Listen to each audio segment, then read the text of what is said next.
Boa noite, irmãos. Boa noite, irmãos. Boa noite. É que senão eu penso que o microfone não está funcionando, aí eu vou reclamar com o pessoal da mídia. O que vocês não estão fazendo? Só que eles estão trabalhando, né? O tema da nossa mensagem de hoje é o comovente convite da providência. O comovente convite da providência.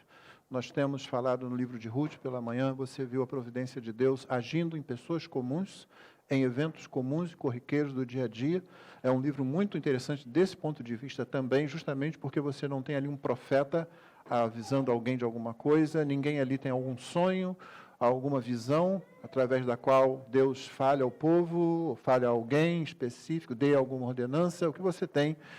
Pessoas agindo dentro da aliança, dentro do pacto, pessoas agindo principalmente corundel, uma expressãozinha latina que pode ser muito útil, porque ela se traduz como fazendo todas as coisas ou estando perante a face de Deus. O que ela significa literalmente perante a face, né, de Deus? Você faz tudo na presença de Deus. Eles estão conscientes disso naquele livro, né? Então você vê a providência de Deus, o governo de Deus. Vamos lembrar o conceito de providência. Providência é o governo de Deus sobre tudo que Ele criou. Deus governa sobre tudo que é sua criação. Não tem nada fora do seu governo. É um conceito difícil para a gente absorver, porque nós governamos com muita deficiência e mesmo sobre aquilo, a respeito do que deveríamos ter controle, muitas vezes perdemos o controle, né? Deus nunca perde o controle sobre nada do que Ele criou. Todas as coisas estão diante dEle e Ele controla todos os eventos, todas as situações, e Ele faz isso ainda mais miraculosamente do nosso ponto de vista, de modo que nós, que somos os agentes morais secundários, sejamos agentes morais também livres. Deus não força a nossa vontade, Deus não obriga a nossa vontade, Deus não nos transforma em marionetes ou robôs. Novamente, é um conceito difícil, não é? Como é que Ele controla todas as coisas e ainda assim nos inclui? É o que Deus faz na sua sabedoria, na sua onipotência. E a gente para diante disso e não tenta entender, não tenta ir além daquilo que a Escritura não explica. Mas Deus consegue conduzir todas as coisas para a sua glória e para o bem do seu povo. Sempre é para o bem do seu povo. É por isso que a Escritura diz que todas as coisas contribuem para o bem daqueles que amam a Deus, daqueles que são chamados pelo seu decreto. Ela não diz que contribui para o conforto, muitas vezes não é confortável, mas sempre é para o bem. E hoje nós vamos ver o convite comovente da providência nas palavras de Jesus em Mateus 23, versículos 37 a 39. Eu peço que você abra a sua Bíblia. Mateus 23, de 37 a 39, são 3 versículos somente. E eu creio que esses versos vão soar familiares aos seus ouvidos. Aqui nós vemos a expressão bem clara, bem solene, bem apaixonada, se você me permite dizer, de um comovente convite da providência. Diz assim o texto: Jerusalém, Jerusalém, você mata os profetas e apedreja os que lhes são enviados. Quantas vezes eu quis reunir os seus filhos como a galinha junta os seus pintainhos debaixo das asas, mas vocês não quiseram. Eis que a casa de vocês ficará deserta, pois eu lhes afirmo que desde agora não me verão mais, até que venham a dizer, bendito o que vem em nome do Senhor. Essa é a palavra de Deus. É interessante que tanto no Evangelho de Mateus, como no capítulo 13 do Evangelho de Lucas, onde está o texto paralelo e que preenche as lacunas aqui do capítulo 23, o que você vai ver é Jesus chamando a atenção de Israel, principalmente através dos seus líderes religiosos, mas não somente dos líderes religiosos. No capítulo 23, se você der uma olhada, você vai ver que é aquele capítulo dos famosos ais. Ai de vocês, escribas e fariseus, ai de vocês, escribas e fariseus, e assim repete, né? Aqueles que estão ensinando aos outros, mas eles mesmos, verso 16, ai de vocês, guias cegos, que dizem, guias cegos, é como Jesus os chama. E ele continua, ai de vocês, hipócritas, no versículo 23. Ai de vocês, hipócritas, no versículo 25. No verso 27, a mesma coisa. Então, é um embate de Jesus com a liderança, onde claramente ele confronta. É talvez o seu último momento em Jerusalém, antes dele retornar naquele domingo, uma semana antes do domingo da ressurreição, portanto, alguns dias antes da sua crucificação, quando ele entrou na cidade finalmente, e o povo disse, bendito que vem em nome do Senhor. E nesse último momento, antes daquelas coisas acontecerem, quando ele vai sair para daqui a pouco voltar, ele claramente denuncia o povo de Israel na pessoa dos seus líderes, mas não somente o povo, não somente os líderes, todo Israel, como um povo que está debaixo do justo juízo, da justa disciplina de Deus. A providência de Deus traz sobre o povo a disciplina e o juízo, como sempre trouxe em toda a história. E agora nós estamos às vésperas de um dos maiores eventos da história, talvez o principal evento da história, que é a cruz de Cristo, ou a crucificação de Cristo, em Jerusalém, mais precisamente fora dos muros de Jerusalém, diante da cidade onde o templo de Deus está, a casa de Deus está, que parece, Jesus está dizendo, a casa ficará deserta. Ele diz, não a casa do Pai, não a casa de Deus, mas a casa de vocês.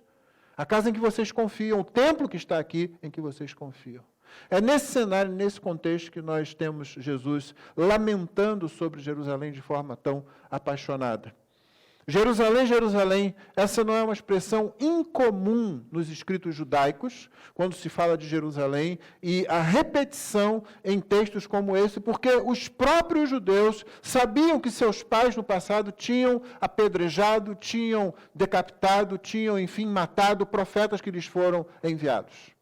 Eles sabiam disso, eles admitiam isso, eles construíam túmulos para celebrar não a morte daqueles profetas, não o martírio deles, mas a entrega deles. E quando eles faziam isso, eles estavam admitindo que os pais deles foram aqueles que fizeram, que mataram os profetas. E eles faziam isso como um memorial, e eles faziam isso como uma espécie de tentativa de remissão, de redenção.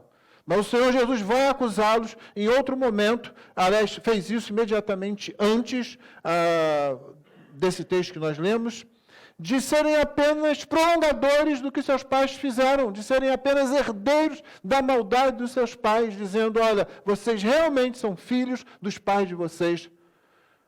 Eles mataram e vocês erigem túmulos, como se fossem memoriais, mas na verdade o que vocês estão erigindo é apenas um memorial à maldade de vocês, que não aceitam os mensageiros da palavra de Deus.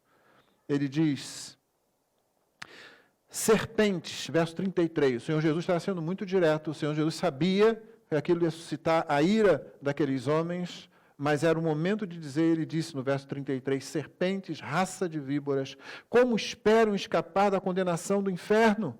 Por isso, eis que eu lhes envio profetas, sábios e escribas. A uns vocês matarão, a outros crucificarão, a outros ainda vocês açoitarão nas sinagogas e perseguirão de cidade em cidade, para que recaia sobre vocês todo o sangue justo derramado sobre a terra, desde o sangue do justo Abel até o sangue de Zacarias, filho de Baraquias, a quem vocês mataram entre o santuário e o altar. Em verdade lhes digo que todas essas coisas hão de vir sobre a presente geração. Depois de dizer isso, finalmente terminar todos aqueles ais, colocar as claras realmente o que significava o ardor religioso do povo de Israel no seu tempo, Jesus então lamenta sobre a cidade. Esse lamento é o convite. Na verdade, é uma referência a um convite repetidamente feito a pecadores. E no caso, a pecadores que eram o próprio povo de Deus. E é de Jerusalém, Jerusalém, no melhor estilo da literatura judaica do tempo. 2 vezes. Jerusalém, Jerusalém. É a ênfase. É ênfase a quê? A que me ouçam agora não. Ao que aconteceu, ao que tem acontecido, ao que vem acontecendo ao longo dos séculos. Jerusalém, Jerusalém, você mata os profetas e apedreja os que lhes são enviados. Vamos dizer, irmãos, mensageiros da palavra de Deus nem sempre são bem-vindos, não. Vamos ter isso em mente. Não se espante quando você é rejeitado ao pregar a palavra de Deus. Nenhum crente deve ficar chateado com isso. A gente deve se espantar quando alguém aceita de bom grado a palavra de Deus. As pessoas não querem saber da palavra de Deus. Não, se você está falando de Jesus ou de Deus, no sentido de que Ele vai abençoar você, Ele pode resolver seus problemas, Ele pode dar jeito na sua vida, você pode se dar bem em todas as coisas, como infelizmente muitos púlpitos e igrejas têm pregado por aí, esse Jesus todo mundo quer. Esse Jesus que não interfere na vida, esse Jesus que não não lida com o nosso pecado, esse Jesus que não clama por lealdade absoluta, esse é bom. Ele só vem para ajudar, ele vem só para abençoar, ele vem para que eu consiga fazer tudo o que eu quero fazer e que eu tenha sucesso em tudo que eu desejo. Esse é muito bom, esse eu quero. Esse aí que eu canto coisas superficiais a respeito dele. Esse todo mundo quer, mas pregue o Evangelho, anuncie Jesus que diz, arrependei-vos e crede no Evangelho. Diz, arrependam-se. Vocês precisam se arrepender do pecado. Aí você fala duas palavras já que não são bem aos ouvidos humanos, arrependimento e pecado. Então, aquele que prega o Evangelho, fosse no passado pregando a palavra de Deus como os profetas faziam, ou seja, hoje, como os bons pregadores, como cada crente que anuncia o Evangelho faz, todos esses serão de alguma forma rejeitados. As pessoas vão olhar assim, tá bom, ok, é bom. Outros vão rejeitar mais veementemente, mas dificilmente alguém vai realmente receber a palavra de Deus de bom grado numa primeira vez. Quando isso acontecer, ou quando em qualquer momento alguém começa a querer realmente, quando alguém diz assim, o que eu faço para ser salvo, como aquele carcereiro lá em Filipos, então é hora de você louvar a Deus, porque Deus está agindo naquele coração. Porque de forma natural, o homem natural, como Paulo fala em 1 Coríntios, não aceita as coisas do Espírito, não discerne as coisas do Espírito, e continua rejeitando as coisas do Espírito. Jerusalém, você mata os profetas, apedreja os que lhes são enviados. No plural, você viu? Os profetas, os que lhes são enviados, ou seja, não uma única vez, sempre. Ao longo da história, Deus enviou profetas, dizendo, arrependam-se, voltem para mim. E já foram citados aqui os livros que falam do amor de Deus no Antigo Testamento, principalmente o livro de Oséias. Qual é a história de Oséias? Você se lembra? Oséias é ordenado casar com uma mulher que repetidamente o trai, o abandona, o deixa. Repetidamente Oséias vai e busca aquela mulher de volta. Ele a acha abandonada pelos seus amantes, ele a acha abandonada sem ter o que vestir, sem ter o que comer, maltratada, mas ele pega e a traz de volta. E naquela vivência do profeta, Deus está encarnando a mensagem do próprio Deus. Não é o profeta que está sendo humilhado. Eu sei que para a nossa mentalidade, principalmente para os homens que estão aqui, eu nunca faria isso. Eu nunca iria várias vezes atrás de uma mulher que sucessivamente me trai, me abandona e vai atrás de outros amantes. Nunca faria isso. Mas não é Oséias que está sendo humilhado. Não é Oséias que está se rebaixando. É Deus, o Deus da aliança, o Deus de Israel, o Deus trino, o Deus todo-poderoso, que vez após vez vai a Israel e diz, volta para mim, vem para mim.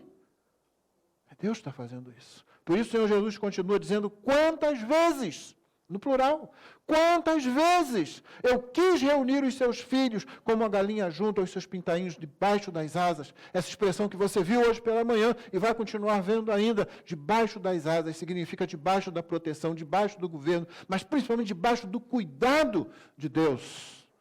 Ruth é aquela moabita que buscou refúgio sob as asas do Deus de Israel.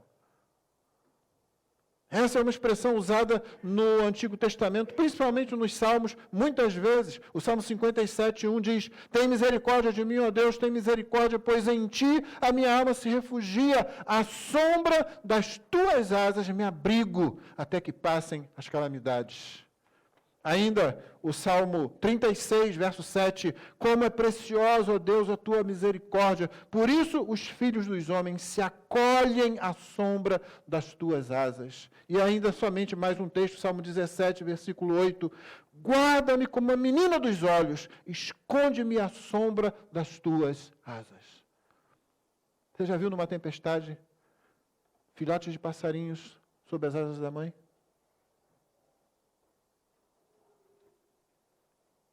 Deus tem prazer em convidar sucessivas vezes, humilhando-se, por assim dizer. É por isso que nós chamamos o estado de Jesus a encarnação, quando ele toma sobre si natureza humana, física e alma humana, nós chamamos de estado de humilhação. Não foi Oséias que se humilhou, era Deus, por assim dizer, que se humilhava, que se rebaixava, se você quiser dizer. Estranho falar isso de Deus, não é? Mas Deus ama. devia nos espantar o fato de que Deus ama. Eu não sei se todos nós conseguimos compreender o que está implicado nessas palavras de Jesus. Quantas vezes, mais de uma vez, eu quis reunir os seus filhos como uma galinha junta os seus pintainhos debaixo das asas. Paramos para pensar sobre isso. Deus nunca teve necessidade de nada. Você que já está aqui há algum tempo sabe que Deus não criou por necessidade qualquer coisa. Eu lembro quando eu estava numa igreja, a igreja onde eu fui batizado, uma igreja batista, uma igreja conservadora, e eu cheguei lá com meus 10 para 11 anos, e eu me lembro que alguém, em algum momento, num estudo, numa classe, disse que Deus criou porque sentiu a necessidade de ser amado. E eu achei, uau! E hoje eu acho, de onde tiraram essa porcaria? Que falta de compreensão da Trindade. Isso é quando você não entende o conceito de Trindade. Você pode não compreender a Trindade, e dificilmente você vai fazer isso. Vamos lembrar daquela frase famosa, não é? Quem nega a Trindade perde a salvação. Quem tenta compreendê-la perde a sanidade. Além da nossa compreensão. Mas não quer dizer que ela seja irracional, não. Se temos uma deficiente compreensão do conceito de Trindade, se não lembramos que o Deus único, como nós acabamos de cantar aqui, o Trino e Uno, que entre Pai, Filho e Espírito sempre houve amor, a gente acaba pensando que Deus realmente tinha necessidade de alguma coisa, mas Deus nunca teve necessidade de coisa nenhuma. Ele não cria por necessidade. Ele cria para que nós experimentemos dele mesmo. Ele cria para que nós expressemos a sua glória, usufruindo da alegria, da felicidade, da completude que acontece, que alcança a vida de qualquer um que se deleita em Deus. Não porque ele tem a necessidade. E assim, o Deus que de nada precisa, diz quantas vezes eu quis fazer como a galinha faz com seus pintainhos, guardá-los, protegê-los, nutri-los, cuidar de vocês debaixo das minhas asas. Deus que não precisa fazer isso. Deus que não tem que se humilhar. Deus que não deve nada para a gente. Deus que não é obrigado a nos salvar. Não é. Mas Ele faz isso e faz repetidas vezes.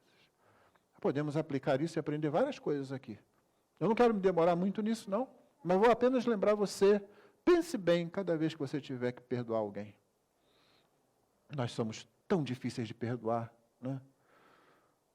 No entanto, Deus compara o adultério espiritual ao adultério social, ao adultério familiar.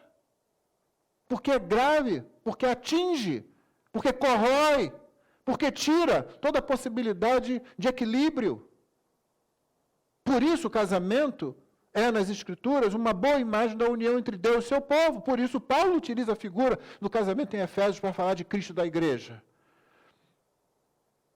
E a idolatria é sempre um adultério espiritual. E não pense que idolatria é só aquela quando você tem um ídolo de metal, de barro, de madeira ou de qualquer outra coisa, ou mesmo na ideia. A idolatria é sempre uma projeção do primeiro ídolo ao qual nós nos curvamos, que é, como disse alguém, aquele que você vê quando se olha no espelho. Toda idolatria é uma espécie de reflexo daquilo que nós mesmos somos, daquilo que nós mesmos queremos, e quando nós nos curvamos a nós mesmos, ou seja, nós nos colocamos no pedestal, no lugar de honra. Dificilmente alguém assina embaixo disso, mas é exatamente isso que idolatria representa. E, no entanto, Deus continua em busca de nós.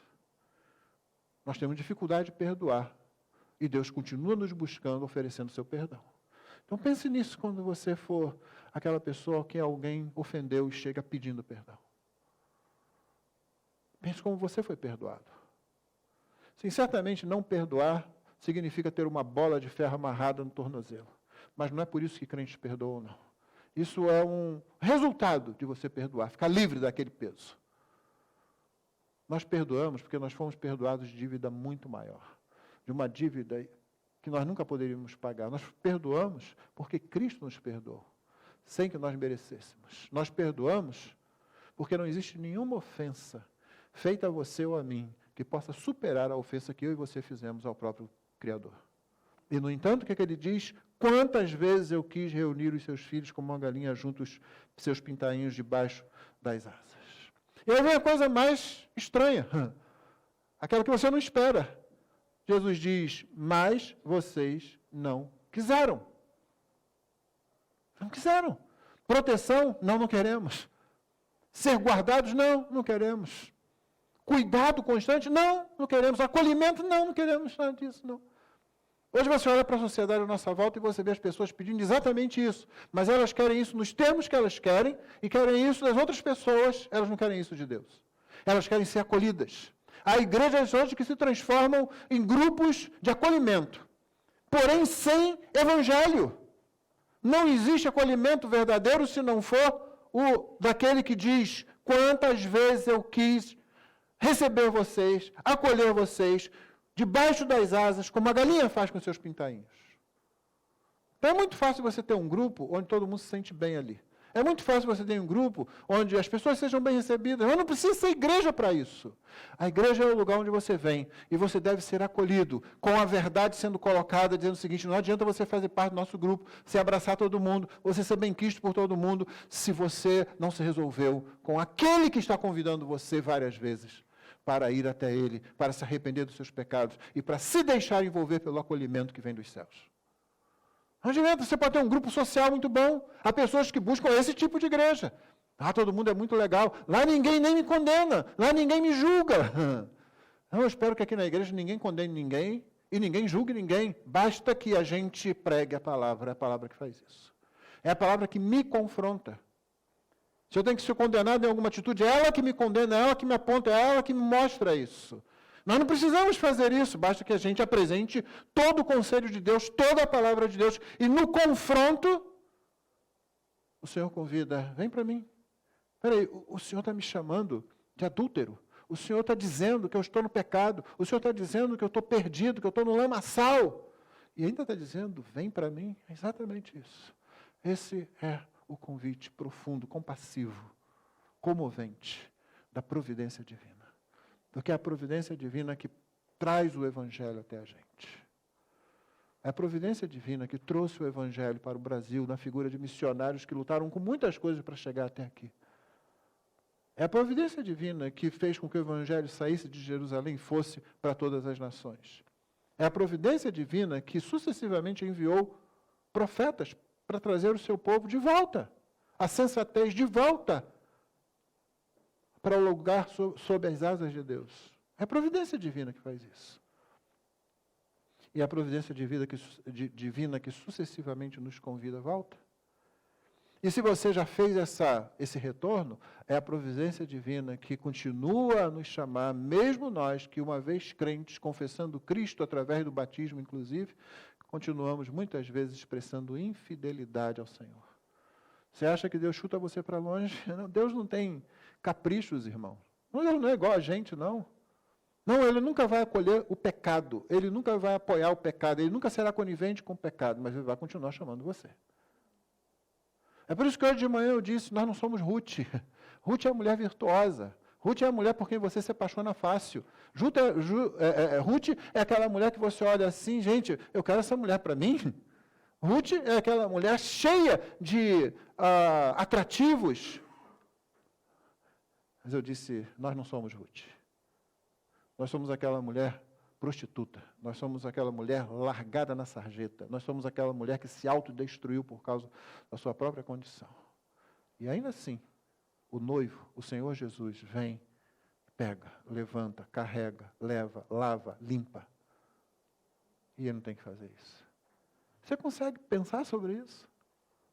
E como é que Ele traz essa pessoa tão degradada para si e a transforma em sua noiva, sem mancha, nem ruga, nem mácula alguma. E é assim que Ele vai apresentá-la ao Pai no final? Dando a sua vida por ela. Quantas vezes eu quis reunir seus filhos como uma galinha junto aos seus pintainhos debaixo das mas vocês não quiseram. Então, se você é crente, meu irmão, tem aquelas vezes em que você não quer. Tem aquelas vezes que Deus está falando. Eu insistiria com você. Ouve a palavra do Senhor e se volta para Ele imediatamente. Se há qualquer coisa na sua vida que está fazendo com que o Senhor tenha que repetir para você quantas vezes eu ainda vou ter que te chamar, corra para o Senhor. Não fique esperando, não. porque é verdade, ele continua insistindo e chamando. Mas a Bíblia alerta, o profeta diz, buscar o Senhor enquanto se pode achar. Enquanto Ele está perto. Você sabe por quê? Não é que Deus se afasta, não. É porque nós é que nos afastamos. O Senhor sempre poderá ser achado, nós não. O Senhor sempre terá tempo, nós não. O problema não é com Deus. O problema é que nós passamos. Ou como diz a palavra, nós voamos. E aquele que não é crente, muitas vezes vê a oportunidade de deixar Cristo transformar a sua vida e ir embora. Quando a morte chega e o leva. E aquele que é crente e fica protelando, entregar-se completamente ao Senhor, conhecer mais do Senhor, aprofundar no conhecimento, na graça do Senhor, vê o tempo passando e se torna um servo inútil, alguém que não pode ser um instrumento nas mãos de Deus, porque insiste em rejeitar o insistente e comovente convite da providência divina. E ele continua chamando, volta para mim, volta para mim. Eis que a casa de vocês ficará deserta. Como eu disse, essa é provavelmente uma referência ao templo, que é a chamada a casa de Deus, que estava lá em Jerusalém. Iria ficar deserta. Tudo que o Senhor falou nos versos anteriores teria o seu ápice, teria o seu ponto de culminância no ano 70, quando o templo foi destruído e Jerusalém foi completamente destruída também. Foi um dos episódios mais terríveis da história do povo de Deus. Cerca de 1 milhão de pessoas morreram ali, da forma mais trágica possível. Tito, depois imperador, mas na época general romano, cercou a cidade. E era a intenção dele preservar o templo, porque o templo era famoso, o templo de Herodes. Quer dizer, aquele templo que foi erguido já lá no tempo de Ageu, começou a ser refeito lá, mas que Herodes pegou e fez uma reforma no templo que o tornou bastante glorioso, com muito ouro, inclusive. E Tito planejava preservar aquele monumento. Mas à medida que o cerco prosseguiu, os seus soldados foram perdendo o controle, porque vai perdendo a paciência. O cerco de uma cidade era uma coisa muito ruim, muito difícil, para quem estava dentro, mas também para quem estava fora.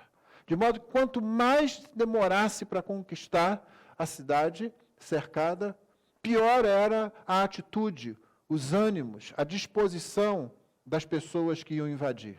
E quando finalmente a muralha da cidade experimentou uma rachadura, eles conseguiram entrar, os soldados já estavam meio fora de controle, e eles saíram destruindo tudo. Judeus se refugiaram no templo, muitos deles, aqui estaremos seguros, eles tacaram fogo no templo. A casa ficou deserta. Mas não foi por falta de convite, não foi por falta de aviso. O Senhor, que não tem que fazê-lo, fez durante muito tempo, dizendo, venham.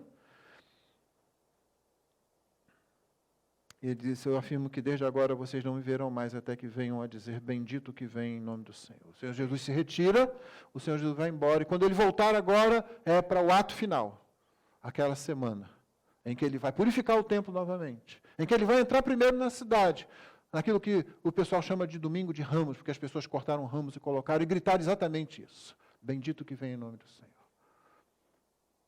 Mas dali a 6 dias ele será crucificado. No domingo seguinte, ou seja, não existia domingo, era o primeiro dia da semana, ele vai ressuscitar. Mas já estava decretado o juízo sobre a cidade. É interessante que no capítulo 13, que eu disse é o texto gêmeo deste daqui, o capítulo 13 do Evangelho de Lucas, começa com as pessoas perguntando a Jesus assim, ou comentando perto de Jesus, sobre uns galileus, a quem Pilatos fez uma coisa horrível, uma coisa inimaginável, inconcebível, no momento em que eles estavam oferecendo sacrifícios. Pilatos manda a guarda entrar, mata e mistura o sangue deles com os sacrifícios. Não que ele tivesse feito algum ritual, mas o sangue deles é derramado ali junto com os sacrifícios no templo. Isso é uma coisa tão inimaginável que eles estavam pensando assim, gente, esse pessoal deve ter cometido um crime terrível. E tinha acontecido também a queda de uma torre em Siloé. Talvez ela estivesse sendo reformada, talvez em construção, mas ela caiu e matou 18 pessoas. E o pessoal tem essa concepção, deve ter acontecido alguma coisa. Esse pessoal não era gente muito boa, não, para acontecer um negócio desse. O Senhor Jesus Cristo diz para eles o seguinte: vocês estão pensando que aqueles homens, quem Pilatos fez isso, ou sobre quem caiu aquela torre, eram mais pecadores que os outros?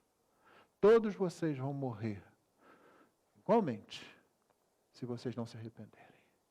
A ideia é a seguinte, e acho que Arce Sproul colocou isso bem. Vocês deviam estar espantados. Não é que morreu aquele grupo lá, sob Pilatos, e aqueles 18 sob a torre. O que vocês deviam estar espantados é que não morrem vocês todos de uma vez. É que Deus não acabe com todos vocês de uma vez. Por que é que Deus não acaba? Porque na sua providência Deus continua comoventemente convidando. Quantas vezes significa eu ainda estou convidando? Eu ainda estou chamando, mas tem um tempo em que isso cessa. E da mesma forma como aconteceu com Jerusalém, acontece ao longo da história. Dia a dia, pessoas estão deixando esse mundo para se encontrar com a justiça divina, sem estarem devidamente preparadas. E haverá um momento em que o Evangelho deixará de ser pregado, quando o Senhor Jesus finalmente retornar. O que eu e você, que somos crentes, temos a ver com isso? Porque nós que somos crentes deveríamos estar trabalhando, fazendo o mesmo convite da graça, para que as pessoas se arrependam e se preparem para aquele grande dia, ou para o dia da sua partida, quando isso acontecer. Porque o Senhor convida, mas é estranho esse ponto. Vocês não quiseram. Mas se você pensar de ele, não é estranho. Qualquer pessoa que tem filhos sabe como é isso. Muitas vezes você procura fazer o bem e a criança não entende. O adolescente entende menos ainda. E você está dizendo, esse caminho aqui, não quero isso. Gente, mas, meu filho, você vai se quebrar se você continuar nisso. E continua, e se quebra. E às vezes não dá o braço a torcer. Não é estranho, infelizmente, não é estranho que pecadores rejeitem a coisa boa que lhes é oferecida. E que lhes é repetidamente oferecida. A nossa palavra hoje aqui é que o Senhor continua oferecendo o Evangelho e faz isso através da sua igreja. Quando você prega o Evangelho, quando você dá um folheto, quando você conversa com alguém, o que você está fazendo é estendendo o convite. Esse convite compassivo, esse convite comovente, de alguém que não tem que fazê-lo, de alguém que não tem que se humilhar, mas que se humilhou. E se humilhou a ponto de morrer sob maldição numa cruz, para carregar sobre si a culpa dos pecados de todos aqueles que ele salva. E ele continua convidando. Sabe o que Pedro diz a respeito disso na sua carta? Ele diz algo interessante, que assim, uma vez que o Senhor Jesus não retornou ainda, isso vem sendo avisado e avisado e avisado, não é? As pessoas começam a falar assim, irmão, isso não vai acontecer.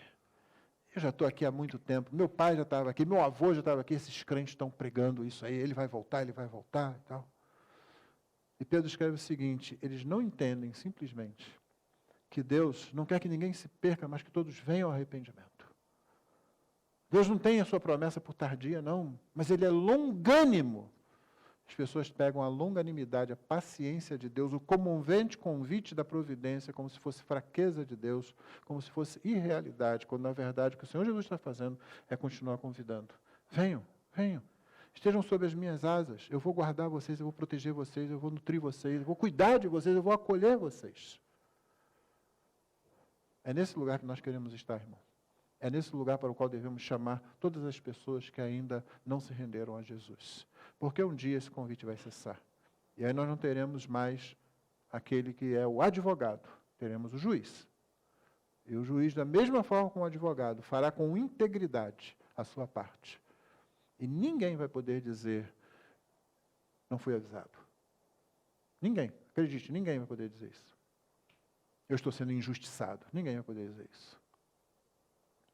Portanto, eu queria que você terminasse, eu queria terminar pedindo a você que pensasse sobre isso, refletisse sobre isso.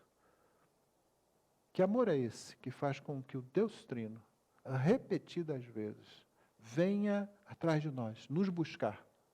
Inclusive nós, crentes, quando somos infiéis, e Ele continua vindo. Que amor imensurável é esse? É por isso que nada nos resta dignamente fazer, se não responder amorosamente, em obediência ao que o Senhor nos ordena, ao que o Senhor nos fala. Ninguém vai amar você tanto quanto Cristo amou você. Nunca. Em momento algum. Certamente nós não o amaremos como deveríamos amar. Mas já devemos louvar a Deus pelo simples fato de que Ele colocou em nós amor por Ele mesmo. E que nós o amamos em alguma instância, em algum grau. Isso já deve ser motivo de louvor para nós e nas nossas vidas e motivo de continuarmos fazendo a obra do Senhor. Que o Senhor nos abençoe e que o Senhor nos conduza, cada vez que nós refletirmos sobre esse comovente convite da providência divina, que está sempre cuidando da gente sob as suas asas. Vamos ficar de pé e vamos orar? Como sempre, após a oração cantaremos e então a transmissão será encerrada e teremos o nosso momento de oração. Deus abençoe você que está nos acompanhando até agora e se você ainda não se rendeu a Jesus, renda-se a Cristo hoje, porque você não sabe até quando terá essa oportunidade. O convite é insistente e é repetido. O convite é mesmo imerecido, nossa parte. Mas Ele continua fazendo. No entanto, haverá um momento em que isso vai cessar e você pode partir dessa vida para a eternidade sem estar preparado para se encontrar com o seu Criador. Portanto, renda-se a Jesus enquanto há tempo. Senhor, obrigado pela Tua palavra. Rogamos que Tu nos conduzas cada vez que estivermos cultuando ao Senhor, aqui ou em qualquer lugar, a pensar sobre que amor imensurável é esse, que ama alguém sujo como nós, a ponto de nos resgatar para nos limpar e nos colocar na Tua presença, e não num lugar de serviço, mas à mesa como filhos, ó Deus. Ainda que sejamos Teus servos, não somos servos que ficam apenas no lugar dos servos. O Senhor nos coloca à mesa, o Senhor nos convida à casa e à mesa. Essa casa que nunca vai ficar vazia, Senhor. Que o Teu nome seja assim louvado e que nós compreendamos isso para o nosso crescimento e nossa alegria em Cristo Jesus. Em nome de quem oramos. Amém.